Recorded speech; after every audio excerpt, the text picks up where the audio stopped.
entitled Adding and Subtracting Real Numbers. So let's take a look at an example here. Let's take a look at number 18, and what it asks us to do is add this 5 3/10 to negative 7 4/10. So the rule is when we're adding and we have opposite signs, we actually subtract the two numbers. So basically all I'm doing is taking 7 4/10, subtracting 5 3/10 from it.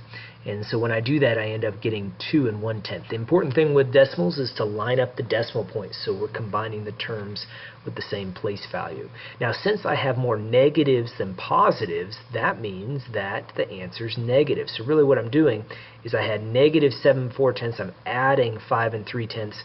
So they're opposite signs. I subtract, and that's the number I end up getting.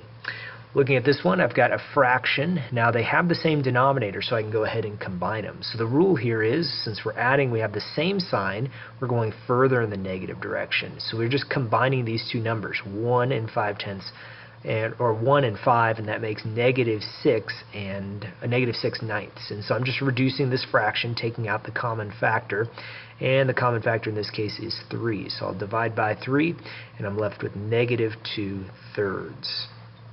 Looking at the next problem here, I see that I don't have the common denominator here, so I have to change the denominator so it is. So I'm going to multiply this by 2 halves, and that will make this 6/8. And now 6/8 and negative 3/8, they both have the same number of parts, and so at least the same number to make a whole.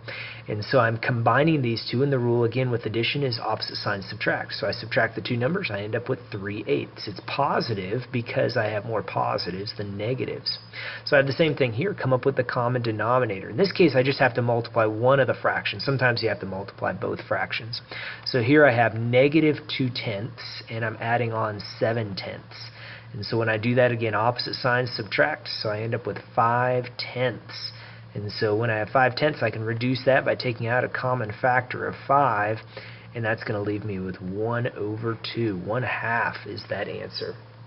So that's all addition. Now we have the subtraction rule. So basically with subtraction, what I'm going to do is I'm going to go ahead and change it to an addition problem. So when I see subtraction, I'm going to add the opposite. So that's the rule, add the opposite. And so when I do that, then it becomes the same rule I had before.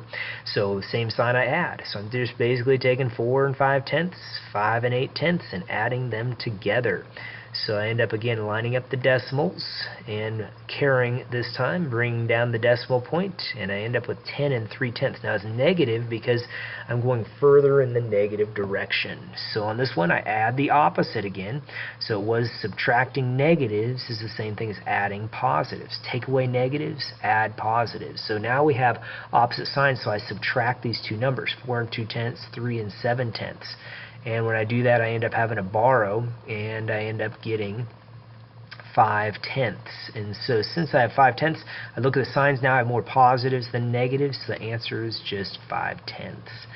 Here's a problem where we have different denominators, can't just multiply one to come up with the same one, so here I have to multiply both of them. So I'm just going to multiply by the other's denominators since they don't have common factors, and I'm left with 4/6 minus 3/6, and that leaves me with 1/6. So you can't combine fractions unless you have the same number of parts here, or same number to make a whole, that is. So this one has 4 parts out of 6 parts. 3 parts out of 6 parts leaves us with 1 part out of 6 parts. So on this one I'm going to add the opposite first, and then multiply this by 3/3. And so I'm left with 4/9, and I'm going to go ahead and add on 6/9. Now I got 6/9 because I'm multiplying 2 times 3, 3 times 3. So that makes a total of 10/9. Now this is a improper fraction, so to change it to a mixed number, I divide. 9 goes into 10 one time with 1 left over. And I always bring it over the same denominator. So again, all I did there is divide. Divide 9 into 10 goes one time, and I had 1 left over, so it's 1 1/9. Let's take a look at the last kind of problem here. So here it says a scuba diver went down 20 feet. So when you're going down, what that means is you're going in the negative direction. So down is a word that tells me I'm going in the negative direction. And then I'm going to go ahead and I'm going down 20 feet, so I'm going to treat that as negative 20. That's the integer that represents. The scuba diver's down below the surface of the water 20 feet. Then she dove down. Okay, down tells us negative again. So this represents negative 3. So going down 3 spaces. So we're going to add on a negative 3 more feet. And then she rose 7 feet. So that means plus 7.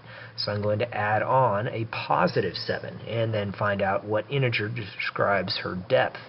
So this makes negative 23, and then I have to add 7. So when I combine these two numbers, I end up getting negative 16. Negative because I got more negatives than positives. Again, same sign I add, opposite signs I'm going in the opposite direction. So I subtract, and I end up with negative 16. So down 16 feet below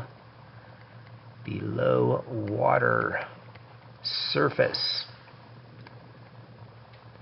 So again, the negative sign just tells the reader that you're down 16 feet. So you wouldn't want to say down negative 16 feet.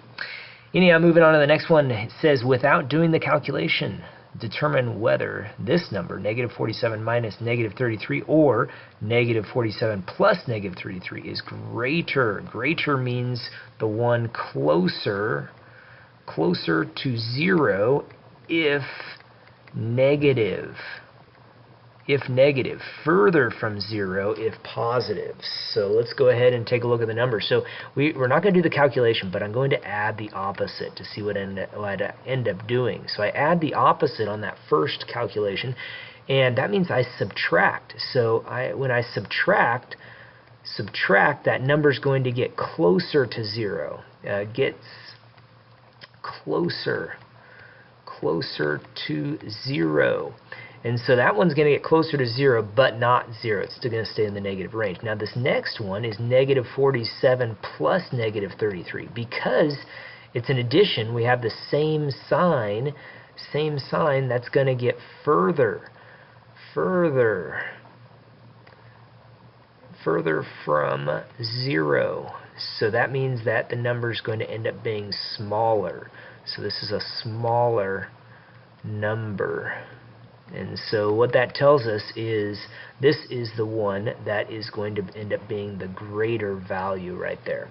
So those are the types of problems that you're going to see on tonight's assignment. Good luck.